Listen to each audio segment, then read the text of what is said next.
An earthquake of magnitude 5.1 shook the southeastern suburbs of Los Angeles last week, causing some damage but no major injuries. Nerves were on edge as smaller aftershocks rumbled through the region. At the Los Angeles County Emergency Operations Center, young people displayed disaster supplies, from flashlights and batteries to emergency blankets. They are training with FEMA Corps under the Federal Emergency Management Agency and the National Service Program AmeriCorps. Ongoing training also ensures coordination among emergency responders. LA County has 88 cities and scores of agencies, and Leslie Luke of the Office of Emergency Management says the region has to be ready for any kind of disaster. Well, just here in the last month, we've had a wildfire, we've had a severe rainstorm which caused mud flows and debris flows, we've had an earthquake. At the Red Cross in nearby Long Beach, the message is also preparedness, since people will be on their own for at least 3 days after a disaster. They'll need their medications and a first aid kit.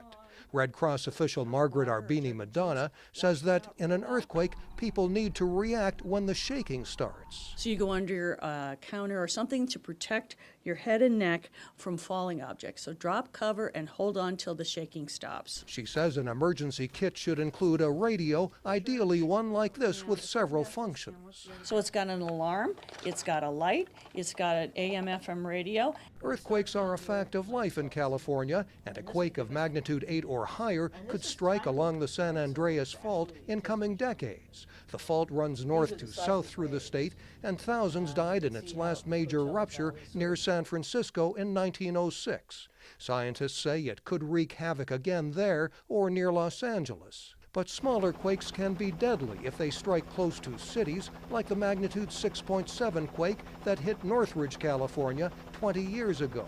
It killed more than 50 people. Seismologist Kate Hutton of the California Institute of Technology says an early warning system is now in development. It could give precious seconds of warning after a trembler strikes the region as ground waves are approaching. And, get under the desk or get out of the elevator or slow the trains down or, all these different things that could be done in that short amount of time. But she says there is no way to predict earthquakes, and so for now, being prepared is the best defense. Mike O'Sullivan, VOA News, Los Angeles.